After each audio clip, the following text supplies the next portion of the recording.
Hello my dear students, you are most welcome my YouTube channel. कैसे हैं आप लोग? आशा करते हैं अच्छे होंगे, स्वस्थ होंगे। तो हम लोग पढ़ रहे थे कल पिछले दो अध्याय में, हमने दो पार्ट वीडियो में हमने देखा था। पहले धातु अधातु के बारे में हमने पढ़ा था कि धातु क्या है और अधातु क्या है। पहचानने के तरीका में हमने बताया था, अगर किसी भी परमाणु के इलेक्ट्रॉनिक विन्यास लिखिए और अंतिम कक्षा में 1 2 3 अगर इलेक्ट्रॉन आ जाते हैं तो सामान्यतः वह धातु होते हैं, और इसके अलावा 4 5 6 7 आ जाते हैं तो क्या होते हैं? अधातु होते हैं। फिर इसके अलावा हमने धातु के कई भौतिक गुणों को देखा था, जिनमें हमने बताया था कि धातु आघात वर्धनीय और तन्य होते हैं। धातु को पीटने पर आवाज होती है यानी ध्वनि होती है। धातु में चमक होती है। धातु उष्मा और विद्युत के चालक होते हैं। इसके द्रव्यमानक और क्वथनांक उच्च होते हैं। घनत्व भी उच्च होता है। ये सब बात हमने देखा था भौतिक गुणों में। फिर रासायनिक गुणों में हमने बताया था कि धातु जो है ना, वह जल से क्रिया करके संचारित होती है, अम्ल से अभिक्रिया करके संचारित होती है धातु। फिर ऑक्सीजन से अभिक्रिया करके ऑक्साइड बनाती है। नहीं, फिर हमने देखा था अधातु के गुणों के बारे में। तो ठीक धातु के उल्टा हमने देखा था। धातु का जो गुण होता है ना, उसके ठीक उल्टा होता है। यानी कि अधातु आघात वर्धनीय तन्य नहीं होते हैं, भंगुर होते हैं। अधातु में कोई विशेष प्रकार की चमक नहीं होती। धातु अधातु को पीटने पर कोई आवाज नहीं होती है, और इसका द्रव्यमानक क्वथनांक भी निम्न होता है, घनत्व भी निम्न होता है। ये भौतिक गुण थे। रासायनिक गुण में हमने देखा था कि जितने भी हमारी जो अधातु है ना, हमारी जो अधातु है वो क्या है कि जल से अभिक्रिया नहीं करती है, सामान्यतः अम्ल से कोई अभिक्रिया नहीं करती है, लेकिन ऑक्सीजन से अभिक्रिया करती है तो ऑक्साइड बनाती है, और हाइड्रोजन से अभिक्रिया करती है तो हाइड्राइड बनाती है। हमने ये सब क्लोरीन से अभिक्रिया करती है, क्लोराइड बनाती है, ये सब हमने देखा था। नहीं, फिर हमने देखा था दूसरे भाग में, यानी कि कल हमने देखा था कि जितने भी तत्व है ना, वह क्या करती है, अपना मतलब इलेक्ट्रॉनिक बिंदु संरचना के बारे में देखा था, और आयन के बारे में देखा था, धनायन ऋणायन के बारे में देखा था। और हमने देखा था कि कोई रासायनिक बंधन किस प्रकार के, तो हमने देखा था आयनिक बंधन और सह संयोजक। आयनिक बंधन किसे कहते हैं? तो जब कोई पदार्थ अपनी इलेक्ट्रॉन अपने अंतिम कक्षा के इलेक्ट्रॉन को त्यागता है या ग्रहण करता है, इससे एक यौगिक बनता है, उसको आयनिक बंधन कहते हैं, नहीं बंधन कहते। और जब हमने देखा था कि साझा करके कोई बंधन बनाती है तो उसे कहते हैं हम लोग सह संयोजक बंधन। जैसे हमने देखा था कि नाइट्रोजन नाइट्रोजन से 3 इलेक्ट्रॉन का साझा करती है तो त्रिक सह संयोजक, अगर 2 इलेक्ट्रॉन का साझा करती है तो द्वि सह संयोजक, और 3 का बंध करती है तो त्रिक सह संयोजक। यानी कि हमने देखा था रासायनिक बंधन कितने प्रकार के? 2 प्रकार के। कौन कौन? तो सह संयोजक और वैद्युत संयोजक। आज हम लोग पढ़ेंगे हमारे क्लास 10th केमिस्ट्री के जो धातु अधातु है उसके तीसरे चैप्टर हैं। तीसरा चैप्टर क्या, तीसरा भाग हम लोग पढ़ेंगे। आज पढ़ेंगे कौन सी? धातु अधातु में वैद्युत संयोजक यानी आयनिक यौगिक की विशेषता। हमने कल पढ़ा था आयनिक यौगिक के बारे में। चलते हैं उसकी तरफ, ध्यान दीजिएगा कि मान लीजिए जैसे हमने देखा था कि एक सोडियम है जिनकी परमाणु संख्या 11 होती है, इसके इलेक्ट्रॉनिक विन्यास लिखा जाए तो 281 होती है। ठीक, हमने देखा था इसके बाद एक क्लोरीन है जिनकी परमाणु संख्या 17 होती है, 287 होती है। अगर एक या किसी को दे देता है, नहीं, तो इसका भी अष्टक पूरा हो जाता है और इसका भी अष्टक क्या हो जाता है? पूरा हो जाता है। तब बचता है इसके पास कितना? 28, और ये हो जाता है 288, नहीं हो जाता है। यानी कि दोनों का अष्टक क्या हो गया? पूरा हो गया। तो इस प्रकार के जो बंधन बनते हैं उसको कहते हैं हम लोग आयनिक बंधन या वैद्युत संयोजक बंधन। क्लियर? यानी कि इलेक्ट्रॉन के त्यागने से, इलेक्ट्रॉन के त्यागने से या इलेक्ट्रॉन के ग्रहण करने से, इलेक्ट्रॉन के त्यागने से या इलेक्ट्रॉन के ग्रहण करने से जो बंधन बनता है उसको क्या बोलते हैं हम लोग? आयनिक बंधन या सहसंयोजक सॉरी, आयनिक बंधन या वैद्युत संयोजक बंधन कहते हैं। क्लियर? अब देखिए इसकी क्या क्या विशेषता है। तो पहला याद रखेंगे, ये आयनिक बंधन जो होते हैं ये आवेश युक्त कणों के बने होते हैं। कहिएगा ये हम नहीं समझे, चलते हैं फिर से अपने बोर्ड की तरफ। देखिए Na देख रहे हैं ना, तो Na जब अभिक्रिया करता है तो अपना एक इलेक्ट्रॉन किसी को देता है तो बनाता है धनायन, और जब क्लोरीन किसी से एक इलेक्ट्रॉन लेता है तो बनाता है कौन सी? ऋणायन। इसी तरह से कोई दूसरा उदाहरण भी आप ले सकते हैं। जैसे मान लीजिए हमारा मैग्नीशियम है, इसकी परमाणु संख्या 12, 282, ऑक्सीजन परमाणु संख्या 8, 2 और 6। अब ये क्या करेगा? 2 इससे ये ले लेगा, नहीं ले लेगा? तो इस तरह से यौगिक जो बनेगा तो बनेगा Mg++, क्योंकि इलेक्ट्रॉन दिया है और ऑक्सीजन इलेक्ट्रॉन लिया है, माइनस माइनस, नहीं देख रहे हैं? यानी कि ये 2 इलेक्ट्रॉन को त्यागा है और 2 इलेक्ट्रॉन ये ग्रहण किया है। तो आपने देखा कि जो आयनिक यौगिक होते हैं, जो आयनिक यौगिक होते हैं वो आवेश युक्त कणों के बने होते हैं। आयनिक यौगिक किसके बने होते हैं? आवेश युक्त कणों के बने होते हैं। आगे इनके द्रव्यमानक और क्वथनांक कुछ है, सीधी बात समझिए, क्योंकि बंधन बड़ी मजबूत होती है इसलिए इसके द्रव्यमानक और क्वथनांक क्या होते हैं? उच्च होते हैं। कहने का मतलब ऐसे समझिए, कि आप, अब आपके पास हमने गया नहीं और आपके पास एक इलेक्ट्रॉन ज्यादा था, तो आप हमको एक इलेक्ट्रॉन दे दिए, भाई ले लो तुम, कोई दिक्कत नहीं, हमको अष्टक पूरा हो गया। तब आप दे दिए, तब आप हम आपको देंगे नहीं, कहेगा सर जी बड़ा आप कंजूसबा आदमी हो, ले लिए दिए नहीं। अरे यहाँ पर कंजूसबा का मतलब नहीं है, यहाँ तो रिश्ता बन गया, बंधन बन गया, नहीं कि हमने आपको एक दे दिया, अब हम अपनी इच्छा से आपको दिए हैं तो दे दिए, इसीलिए इसका बंधन क्या होता है, मजबूत होता है, इसीलिए इसके द्रव्यनांक और क्वथनांक उच्च होते हैं। इनके द्रव्यनांक और क्वथनांक उच्च होते हैं, किसके, वैद्युत के, त्यागने से बना है। देखिए आपको इच्छा हुआ तब ना आप हमको दिए हो, नहीं इच्छा, देखिए आपकी इच्छा हुआ तब नहीं, यानी मैग्नीशियम की इच्छा 2 इलेक्ट्रॉन त्यागने की है, तब ना वो ऑक्सीजन को दे दिया कि भाई हमारा 2 ज्यादा है, तू 2 ले लो, तो ऑक्सीजन वाला अपना 2 ले लिया। अब उसको मांगिएगा, हे भाई 2 ला बदलिया से, वो देगा नहीं देगा, गए पूर्वक कहाँ के, तुम हमको दे ही दिया तो हम तुमको काहे देंगे अब, नहीं, यानी कि बंधन हो गया मजबूत, इसका द्रव्यनांक और क्वथनांक उच्च। आगे चलेंगे, ये जल में विलय होते हैं। देखिए ये जो वैद्युत संयोजक यौगिक होते हैं ना, ये जल में क्या होते हैं, विलय होते हैं, लेकिन बेंजीन और एसीटोन जैसे कार्बनिक यौगिक जो भी होंगे उनमें क्या होते हैं, ये अविलय होते हैं, याद रखेंगे क्या होते हैं, अविलय, यानी कि इसमें घुलते नहीं हैं। और ये जलीय विलयन की अवस्था में विद्युत का सुचालक होता है, यानी कि इसका जलीय विलयन अगर तैयार किया जाए तो ये विद्युत के क्या होते हैं, सुचालक। सीधी बात से आवेशित कणों की बनी होती है, आवेश होता है, इसीलिए विद्युत के क्या होंगे, ये सुचालक होंगे। तो अभी तक आप पढ़ रहे थे आयनिक यौगिक की विशेषताएं, क्या पढ़ रहे थे ये आवेशित कणों के बने होते हैं, इनके द्रव्यनांक और क्वथनांक, ये जल में विलय और कार्बनिक यौगिकों में अविलय, और इनका जलीय विलयन की अवस्था में विद्युत के क्या होते हैं, सुचालक होते हैं। कोई दिक्कत? कल हमने एक और पढ़ा था, कल हमने एक बात और पढ़ा था, सहसंयोजक यौगिक। अब सहसंयोजक क्या है, तो देखिए जब मान लीजिए त्यागने और ग्रहण करने की क्षमता नहीं होती है तो बंधन नहीं बनता है, तो ऐसी स्थिति में क्या करता है परमाणु, अपने अंतिम कक्षा के इलेक्ट्रॉन का 1 1 2 2 3 3 करके साझा करके अपना यौगिक पूरा कर लेता है, यानी संयोजकता पूरा कर लेता है। जैसे हमने बताया था कि मान लीजिए कार्बन है ध्यान देंगे, एक कार्बन है, क्लियर, और कार्बन जो है वह क्या कर रहा है, इसके अंतिम कक्षा में कितने इलेक्ट्रॉन होंगे, यानी परमाणु संख्या 6, तो 2 और 4, लेकिन हाइड्रोजन जिसकी परमाणु संख्या 1, तो इसका इलेक्ट्रॉनिक विन्यास लिखिएगा तो कितना आएगा, 1। अब बताइए क्या 4 ये इसको दे सकता है, अगर दे भी देगा तो इसको अष्टक पूरा नहीं होगा, और 1 ये इसको देगा तो भी अष्टक पूरा नहीं होगा। तब क्या करता है कार्बन, देखिए यहां पर खुद बैठ जाता है, इधर से अपना 1 1 इलेक्ट्रॉन रख देता है, 1 1 इलेक्ट्रॉन, और इधर से हाइड्रोजन को बैठा देता है, इधर से किसको बैठा देता है, हाइड्रोजन को, और 1 1 करके 1 1 करके, क्लियर, समझ में आ रही बात, हो गया, और सबका बंधन बना देता है। तो इस तरह के कहते हैं, यानी साझा करके, इसको क्या कहते हैं हम लोग, साझा करके बंधन बनाती है, तो उसको कहते हैं हम लोग। इसी तरह से दूसरा ले लेते हैं, उदाहरण के तौर पर हमने बताया था जैसे CO2, तो C क्या करता है, यहां बैठा रहता है, ऑक्सीजन एक इधर रहता है, एक ऑक्सीजन इधर, ऑक्सीजन की परमाणु संख्या 8, तो अंतिम कक्षा में 6, अंतिम कक्षा में 6, कार्बन के अंतिम कक्षा में कितनी, 4, तो देखिए 2 इसको दे दिया और 2 इसको दे दिया, तो इसका भी 6 6 था, 2 2 को ले लिया तो 8 हो गया, इधर से भी 2 2 इसको ले लिया तो कितना हो गया, ये अष्टक पूरा हो गया, जो हम लोग पिछले अध्याय में देखे थे। अगर इसका डिटेल्स वीडियो देखना चाहते हैं तो हमारे प्लेलिस्ट में जाइए और हमारे वीडियो को, चैनल को सब्सक्राइब कर लीजिए, अपने आप सब वीडियो मिल जाएगा, ठीक है ना। चलते हैं आगे की तरफ। तो ये तो हम लोग पहले भी पढ़ चुके थे, नहीं पढ़ चुके थे कि हमारा कैसे इसका संयोजन पूरा होता है, तो ये 2 2 इलेक्ट्रॉन का साझा करता है। लेकिन अब देखिए इसकी क्या क्या विशेषता है, ये जो यौगिक है ना, ये सहसंयोजक यौगिक, कार्बन डाइऑक्साइड, मेथेन, जल, ये सब क्या है, सहसंयोजक यौगिक है। तो इसकी क्या क्या विशेषताएं होती है, नंबर 1, यह सहसंयोजक उदासीन कणों के बने होते हैं। परमाणु विद्युतता क्या होता है, उदासीन होता है, परमाणु विद्युतता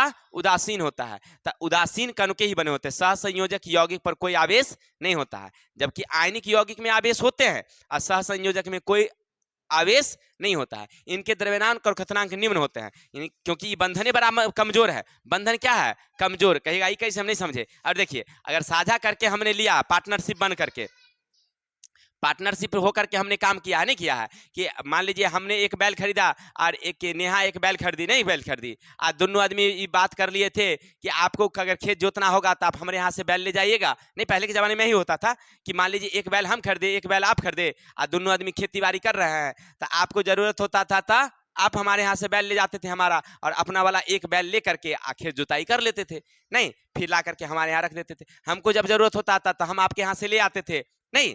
लेकिन अगर तनको बात में डिफरेंस होता था, नहीं, तो रिश्ता खत्म है। नहीं तो बैल तो आजा छोड़ा हटा, यानी कहने का अर्थ है कि ये क्या है, साझा वाला है, साझा वाला, नहीं, साझा वाला तो रिश्ता क्या होता है, कमजोर। जब मन हुआ तो देंगे, नहीं मन होगा तो नहीं देंगे, इसीलिए इसका रिश्ता कमजोर, इसीलिए द्रव्यनांक और कथनांक निम्न। लेकिन आयनिक वाला में क्या है, आयनिक वाला में बंधन क्या होता है, मजबूत होता है। मान लीजिए, जैसे मान लीजिए आपके कोई आपको अगर कोई गिफ्ट में दे दिया 100 रुपया 20 रुपया 50 रुपया कोई चीज कलम दे दिया, तो फिर आप उसको देंगे गिफ्ट वाला चीज, नहीं ना देंगे।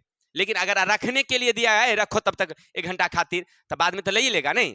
यानी कि कहने का अर्थ है कि सहसंयोजक यौगिक के बंधन कमजोर होते हैं, इसलिए द्रव्यनांक कथनांक क्या होते हैं, उसके निम्न होते हैं। ये जल में प्रायः अविलय होते हैं, माने जल में नहीं घुलते हैं, लेकिन बेंजीन कार्बन डाइसल्फ सॉरी हाँ सल्फाइड नेफ्थलीन कार्बनिक के अणुओं में विलय होते हैं। देखिए जल में ये अविलय होते हैं, जल में नहीं घुलते हैं, लेकिन हाँ इसमें याद रखेंगे कुछ ऐसे हैं कार्बनिक यौगिक जो जल में घुलते हैं, जिसमें आपको ग्लूकोज हो गया, नहीं ग्लूकोज हो गया, यूरिया, ये सहसंयोजक यौगिक है, जल में घुलनशील होते हैं। लेकिन कार्बन डाइऑक्साइड जो भी है ये कार्बनिक अणुओं में क्या होते हैं, घुलते नहीं है। ये विद्युत के कुचालक होते हैं, क्या होते हैं, विद्युत के कुचालक। तो दोनों में समझ गए, सहसंयोजक यौगिक और आयनिक संयोजक यौगिक के हमने क्या पढ़ रहे थे, गुणों की बात की कि उनकी क्या क्या विशेषता। तो हम पढ़ रहे थे कि वैद्युत संयोजक यौगिक और सहसंयोजक यौगिक दोनों के गुणों की चर्चा हमने किया। अब देखिए आपसे परीक्षा में कभी कभी पूछता है कि वैद्युत संयोजक और सहसंयोजक यौगिक में क्या अंतर है। ऐसे बोर्ड की परीक्षा में यह जल्दी नहीं पूछता है, लेकिन फिर भी पढ़ना हमें है। तब आयनिक और यौगिक सहसंयोजक यौगिक में क्या अंतर है इनके बारे में।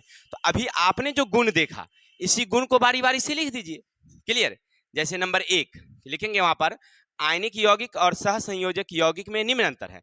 क्या लिखेंगे, आयनिक यौगिक और सहसंयोजक यौगिक में निम्न अंतर है। नंबर 1, आयनिक यौगिक आवेशित कणों के बने होते हैं, जबकि सहसंयोजक यौगिक उदासीन कणों के बने होते हैं। दोनों देख रहे हैं ना, ये आवेशित कणों के या उदासीन कणों के। दूसरा, आयनिक यौगिक के द्रव्यनांक और कथनांक उच्च होते हैं, जबकि सहसंयोजक यौगिक के द्रव्यनांक और कथनांक निम्न होते हैं। तीसरा, आयनिक यौगिक जल में विलय, कार्बनिक यौगिक में अविलय, जबकि सहसंयोजक जल में अविलय, कार्बनिक यौगिकों में विलय होते हैं, नहीं होते हैं। वैद्युत संयोजक का जलीय विलयन विद्युत का सुचालन करता है, जबकि ये विद्युत का क्या होते हैं, कुचालन, नहीं। यानी कि आयनिक यौगिक विद्युत के सुचालक, सहसंयोजक विद्युत के कुचालक।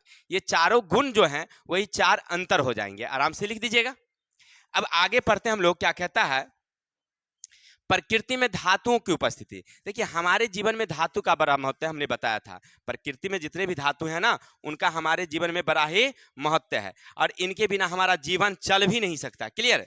तो कहने का अर्थ है कि धातुओं की उपस्थिति जो है, देखिए पृथ्वी में बहुत ज्यादा मात्रा में जब हम लोग धातु जो प्राप्त करते हैं, ज्यादा करके कहाँ से प्राप्त करते हैं, पृथ्वी से करते हैं। जैसे आप सोना है, चांदी है, ले लेंगे आप, लोहा, तांबा, ये सब कहाँ से मिलता है हमको, पृथ्वी धरातल से मिलती है। इसके अलावा कुछ जल में भी, यानी जो समुद्री जल है ना, उनमें भी आपको कुछ धातु की प्राप्ति हो जाती है, जिसमें आपने सुना होगा कि समुद्र के जल में क्या पाया जाता है, नमक। समुद्र के जल में क्या है, नमक। और नमक का मतलब हो गया सोडियम क्लोराइड। नमक का मतलब क्या हो गया, सोडियम क्लोराइड। नमक का सूत्र क्या होता है, NaCl। नमक का सूत्र क्या होता है, NaCl।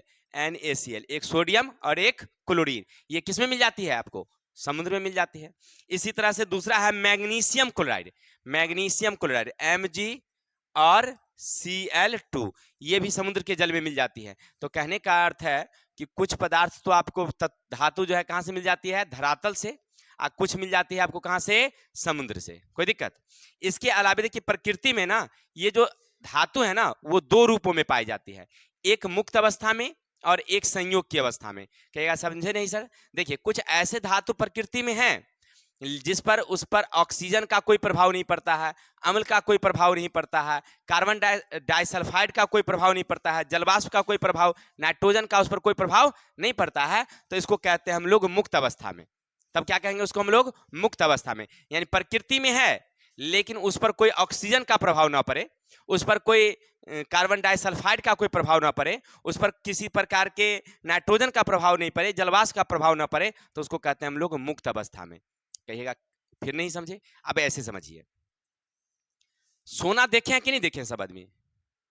सब देखा होगा आपके घरों में, हमारे घरों में सब न औरतें लोग जो है ना आभूषण पहनती है, कुछ पुरुष लोग भी आभूषण प्रिय होते हैं, तो सोने का चेन, वो अंगूठी, नहीं कुछ लोग तो हाथ में बाजूबंद भी पहनते हैं, नहीं पहनते, जिनके पास जितना पैसा होता है उसके हिसाब से पहनते हैं। सोना तो सब देखे होंगे, लेकिन गौर करके देखे हैं कि एक सोना खरीद लिया जाता है तो वह बरसों बरसों तक चलता है, जल्दी टूटता है, जंग लगता है उसमें क्या? नहीं लगता है। इसका मतलब है कि उस पर ना ऑक्सीजन का कोई प्रभाव है और ना ही जलवाष्प का कोई प्रभाव है। क्या मान लीजिए हमारी नेहा की नानी को एक मिला था, उनकी शादी जब हुई थी तो एक चांदी का मोटा सिकरी मिला था। पहले के लोग को शादी होता था ना तो चांदी उंदी का सिकरी उकरी मिलता था, मोटा मोटा, इतना इतना मोटा का सिकरी, उसको कहते थे हम लोग हंसुली। क्या कहते थे हम लोग? हंसली।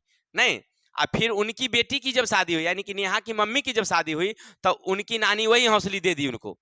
नहीं, वो रखे हुए थी, वो रखी हुई थी, तो इसकी बड़ी बहन की जब शादी हुई तो वो भी दे दी है उनको।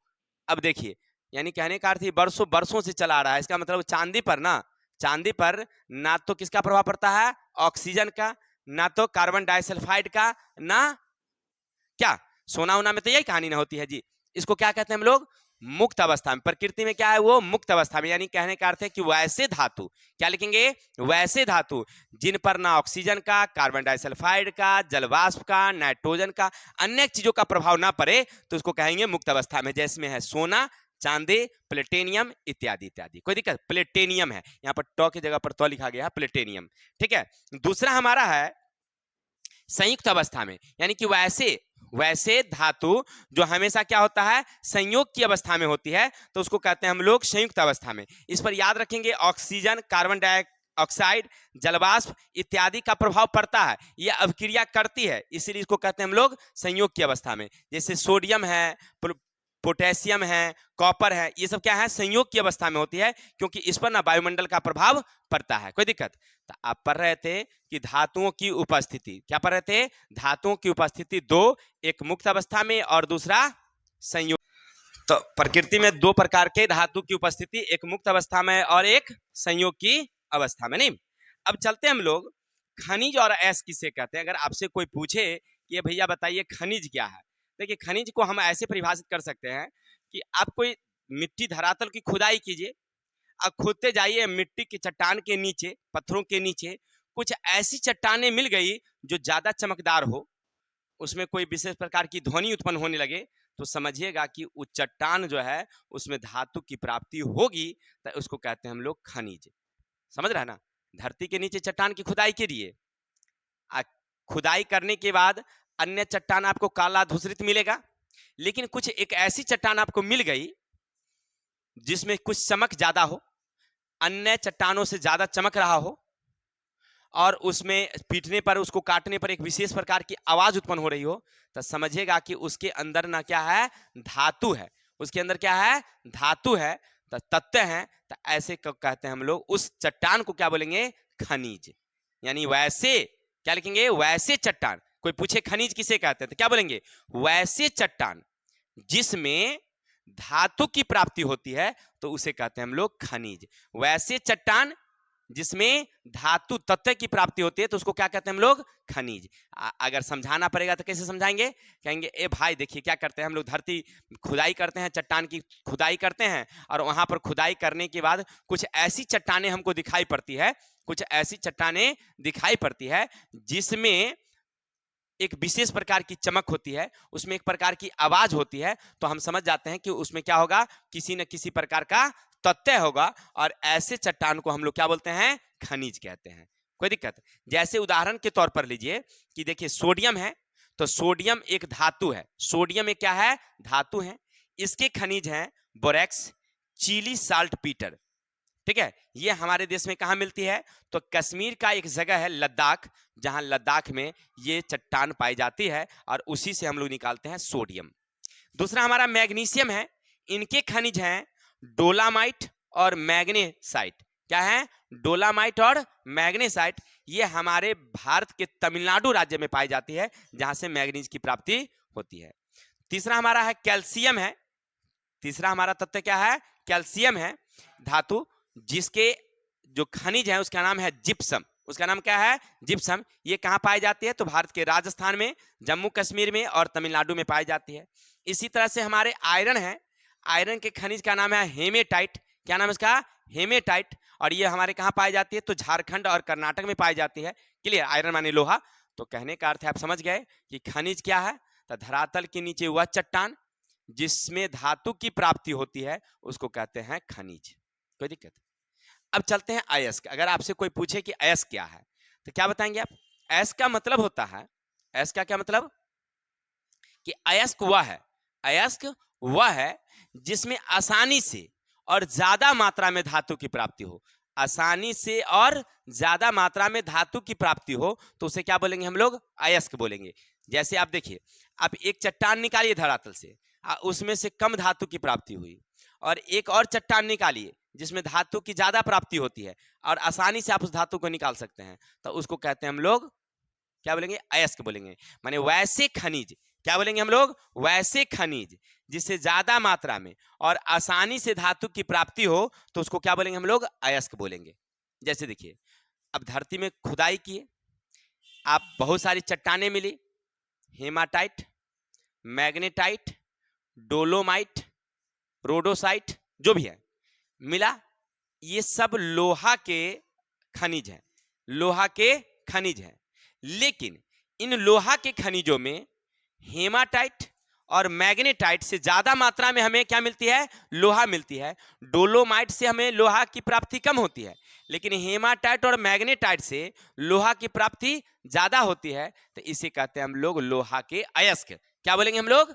अरे देखिए, वही खनिज है, वही अयस्क है, लेकिन ज्यादा मात्रा में होगा तब क्या बोलेंगे? अयस्क। कम मात्रा में मिलेगा तो खनिज। अर्थात जितने खनिज हैं वो सब अयस्क नहीं होंगे, लेकिन जितने अयस्क हैं सब क्या है? खनिज है। जितना खनिज है सब अयस्क नहीं है, सबसे ज्यादा मात्रा में धातु नहीं प्राप्त होता है, लेकिन जितने से धातु प्राप्त होता है सब क्या है? खनिज ही है। तो आप समझ रहे थे ना कि खनिज क्या है, अयस्क क्या है? समझ गए कि जिससे धातु की प्राप्ति आसानी से होगा तो अयस्क, धरातल की चट्टानें क्या होगी? चलिए, अब ये अयस्क जो होते हैं ना, वो कितने प्रकार के होते हैं? 5 प्रकार के। अब कहेगा सर जी इसकी क्या जरूरत है? देखिए, जरूरत ऐसा है कि जब आगे सांद्रण करेंगे ना तो हमें उसे बदलना पड़ता है, ऑक्साइड को सल्फाइड में, सल्फाइड को ऑक्साइड में, नहीं, कार्बोनेट को ऑक्साइड में, सल्फाइड में। तो इसलिए पहले जानना जरूरी है कि एस्क कितने प्रकार के। तो एस्क 5 प्रकार के होते हैं। एक ऑक्साइड एस्क, एक sulphide ask, carbonate ask, halide ask और फॉस्फेट एस्क। एस्क कितने प्रकार के? कोई पूछे आपसे कि बताइए अयस्क कितने प्रकार के होते हैं, तो 5 प्रकार के। अयस्क कितने प्रकार के? 5। कौन कौन? ऑक्साइड, सल्फाइड, कार्बोनेट, हैलाइड और फॉस्फेट। देखिए, वैसे ऑक्साइड माने वैसे अयस्क जिनमें ऑक्साइड के रूप में रहता है, माने वैसे अयस्क जो ऑक्साइड के रूप में रहते हैं तो उसे कहते हैं हम लोग ऑक्साइड अयस्क, जैसे कॉपर, एल्यूमिनियम, जिंक, टिन इत्यादि। जो अयस्क सल्फाइड के रूप में रहते हैं तो उसे सल्फाइड अयस्क, जो अयस्क कार्बोनेट के रूप में रहते हैं कार्बोनेट अयस्क, जो अयस्क हैलाइड के रूप में रहते हैं हैलाइड अयस्क, और जो फॉस्फेट के रूप में रहते हैं उसे फॉस्फेट अयस्क कहते हैं। ठीक है ना? बस यही आपको रखना है याद कि आपको पूछा नहीं जाएगा कि हैलाइड अयस्क किसे कहते हैं, सल्फाइड किसे कहते हैं, ये नहीं पूछता है। ठीक है ना? इसकी जरूरत नहीं है, लेकिन हमें आगे जरूरत पड़ेगी प्रयोग में, तो इसीलिए हमने रखा है इसका। ठीक है? तो हम लोग पढ़ रहे थे कितने प्रकार के अयस्क? 5। कौन कौन? ऑक्साइड। अब कोई पूछे ऑक्साइड अयस्क किसे कहते हैं, तो लिखेंगे वैसे अयस्क जो ऑक्साइड के रूप में पाई जाती है उसे कहते हैं हम लोग ऑक्साइड अयस्क। ठीक है? फिर कहेगा सल्फाइड अयस्क किसे कहते हैं, तो वैसे अयस्क जो सल्फाइड के रूप में पाई जाती है तो उसको क्या बोलेंगे हम लोग? सल्फाइड। कार्बोनेट किसे कहते हैं? समझ गए? अब चलते हैं हम लोग धातु क्रम क्या है। देखिए, महत्वपूर्ण क्या है? धातु क्रम। कि धरती से जब आप निकालते हैं कोई भी चट्टान को, क्या उसमें सीधा लोहा है? क्या सीधा सोना है? क्या चांदी है? क्या अगर ऐसा होता तो हम भी धरती की खुदाई करना शुरू कर देते, कहीं सोना का ढेर मिल जाए तो निकाल लेते। लेकिन नहीं, अगर मिल भी जाएगा सोना का ढेर तो सोना नहीं मिलेगा, क्योंकि वो ऐश के रूप में मिलेंगे। अब ऐश का सांद्रण तो जरूरी है, सफैया जरूरी है। मतलब कहने का मतलब है कि चट्टान मिलेगी और उस चट्टान में लोहा है, लोहा के साथ साथ अन्य अशुद्धियां हैं। अब वो अशुद्धियों को अलग करना जरूरी है। अगर अशुद्धि को अलग नहीं करेंगे तो शुद्ध लोहा आपको नहीं मिलेगा। फिर चट्टान मिली, उनमें से तांबा है, उस चट्टान में तांबा है, लेकिन सीधे तांबा नहीं मिल सकता आपको, उनमें कुछ अशुद्धियां मिली हुई है, वो अशुद्धियों को अलग करना जरूरी है। इसी अलग करने की प्रक्रिया को कहते हैं हम लोग धातु कर्म। अलग करने की प्रक्रिया को क्या बोलते हैं हम लोग? धातु कर्म। अयस्कों के धातुओं के निष्कर्षण और शोधन की जो प्रक्रिया है वो क्या कहते हैं हम लोग? धातु कर्म। यानी कहने का अर्थ है अशुद्धि को अलग करने की प्रक्रिया को क्या बोलेंगे हम लोग? धातु कर्म। और इसके लिए सबसे पहला तरीका हम लोग अपनाते हैं गैंग। गैंग तरीका। ये गैंग क्या होता है भाई? तो गैंग का मतलब होता है, ये नहीं समझिएगा कि चोरवार का गैंग ना। देखिए, आपके गैंग कहने से आपको दिमाग में आता होगा गैंग, ओ अच्छा चोर वाला सब ना गैंग रहता बने ले गैंग। अरे वो गैंग ना, यहाँ पर अशुद्धि वाला गैंग। जैसे देखिए, धरती खुदाई किए, नीचे गए, चट्टान मिला, चट्टान को तोड़े तो उसके अंदर ना कुछ मोटे मोटे बालू पत्थर के कण दिखाई पड़े, मिट्टी के कण दिखाई पड़े, इसी को कहते हैं हम लोग गैंग। गैंग है ना। तो गैंग किसे कहते हैं समझ गए ना, कि अयस्कों में जो अशुद्धियां होती है, अयस्क में जो अशुद्धियां होती है, मोटे मोटे बालू के कण, पत्थर के कण, मिट्टी के कण पाए जाते हैं, तो उसको क्या बोलेंगे हम लोग? गैंग कहेंगे। कोई दिक्कत? अगर आपसे कोई पूछे गैंग किसे कहते हैं, समझ गए? आपसे परीक्षा में पूछता है गैंग किसे कहते हैं, तो क्या बोलेंगे?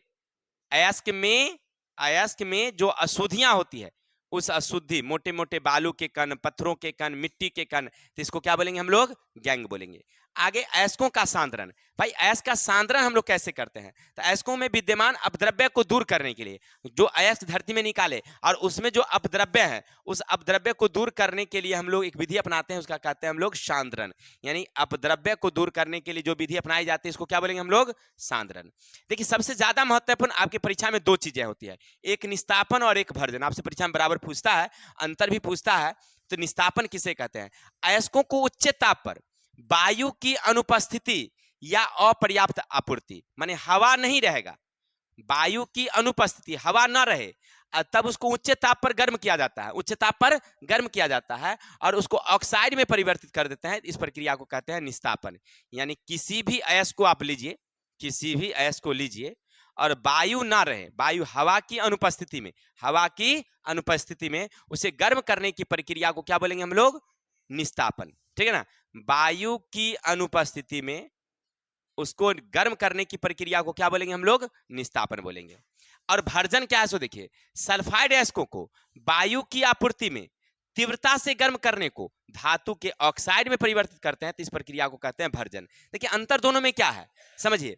एक तो हम लोग वायु की क्या करते हैं? अनुपस्थिति में। निस्तापन की क्रिया वायु की अनुपस्थिति में, जबकि भर्जन वायु की पर्याप्त आपूर्ति में, पूरा। निस्तापन की क्रिया होती है सल्फाइड अयस्कों के साथ, जबकि भर्जन की क्रिया होती है ऑक्साइड अयस्कों के साथ। ठीक है ना। तो हमें अभी अंतर नहीं पढ़ना है, सीधे परिभाषा पढ़ना है। आपसे पूछा जाए कि निस्तापन किसे कहते हैं, तो निस्तापन अयस्कों में उपस्थित, अयस्कों में उपस्थित जो अशुद्धियां होती है उसको दूर करने के लिए हम उच्च ताप पर उसको क्या करते हैं? वायु के अनुपस्थिति में गर्म करते हैं। गर्म करने पर वह ऑक्साइड में परिवर्तित हो जाती है, इस क्रिया को कहते हैं निस्तापन। और सल्फाइड अयस्कों को वायु की पर्याप्त आपूर्ति में उसे तीव्रता से गर्म करते हैं, तो इस क्रिया को कहते हैं हम लोग भर्जन। हो गया। अब कोई गालक क्या समझते हैं? अगर आपसे पूछे भाई गालक क्या है, तो गालक का मतलब गाल बजाना मत समझ लीजिएगा। गाल बजाना एक मुहावरा होता है जो हिंदी में पूछता है, मतलब खूब बोलना। गाल बजाना मतलब नहीं, आपकी मम्मी भी कहती है हाँ देखा ना खाली गाल बजबैया, काम करैया नहीं है ना गाल बजबैया ना जी, ये मुहावरा हो गया। लेकिन वो हमें मुहावरा भी नहीं पढ़ना है गाल बजाना, पढ़ना है क्या हमें? गालक।